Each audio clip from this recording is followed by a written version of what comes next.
everyone, I'm Ria. Welcome back to our ongoing journey through music theory. We're continuing with Schoenberg's theory of harmony, and this is episode 5 in the series.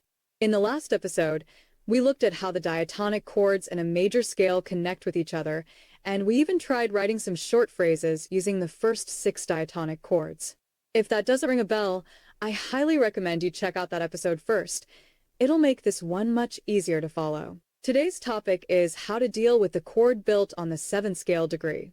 As we've mentioned before, this chord is a diminished triad, and it contains the interval from B to F, a diminished fifth.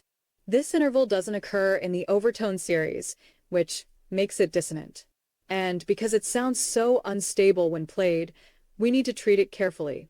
That's exactly what we'll explore in this episode. Before diving into the technical side, Schoenberg first explains why dissonant tones became acceptable in music in the first place.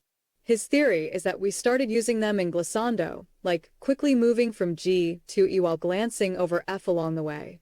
Think of it like a kind of ornament, where the dissonant note is played so quickly that it doesn't bother the ear. Over time, this kind of fast, fleeting dissonance became more and more accepted, first as ornamentation, then as something that earned a proper place in written music.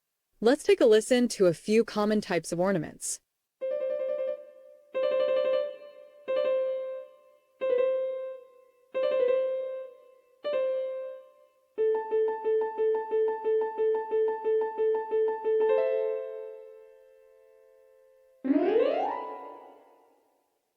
As you can hear, many of these ornamental notes are played very quickly and only last a short time. That creates a sense of excitement without making the listener uncomfortable. So when using dissonance, we aim to prepare it beforehand and resolve it afterward. That way, we get the thrill without the chaos. So how do we prepare and resolve dissonance properly? Schoenberg suggests introducing the dissonant note in the chord before and then sustaining it into the dissonant chord. In our case, the troublemaker is F, which appears in the 7th degree chord. Since B, the root, can't be changed, our job is to bring in the F ahead of time. Now, what chords also contain F? That's right, the 2nd and the 4th degree. So we can use either of these to prepare for the 7th degree chord. As for resolving the 7th degree chord, Schoenberg recommends resolving it to the 3rd degree chord. The logic is that tones have a tendency to resolve downward by a perfect fifth. For example, the dominant chord resolves to the tonic in exactly this way. At the core of this idea is the overtone series. The first overtone that differs from the fundamental is a fifth above, which means it's always somewhat pulled back toward its root. So when you hear a note, it wants to resolve to the note a fifth below. In practice, this means letting the dissonant F step down to E in the 3rd degree chord. So, putting it all together, the recommended progressions are either 2, 7, 3, or 4, 7, 3. Before jumping into exercises, there are a couple more technical points about resolving the 7th degree chord to the 3rd chord. First, when doubling notes in the 7th degree chord, always prioritize doubling the root B, followed by the 3rd D, since the 3rd doesn't determine the chord's quality. Avoid doubling the 5th, F, because that's the dissonant tone.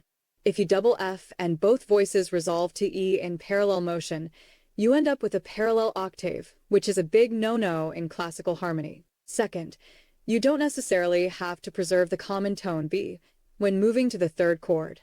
If you do keep it, and if your voices also move from F to E, then your bass goes from B to E, which only leaves one voice to cover the remaining notes. That can easily lead to voice crossing, wide spacing, or awkward melodic jumps, all of which beginners should try to avoid.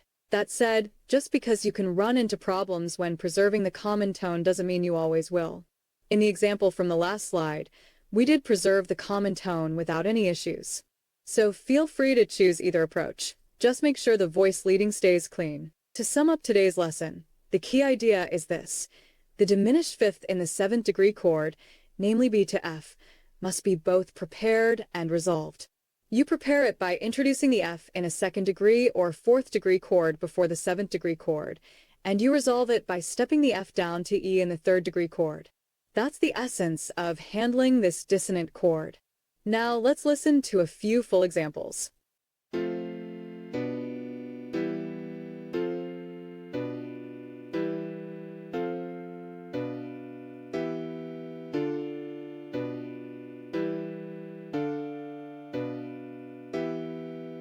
If you're up for it, it's time to practice.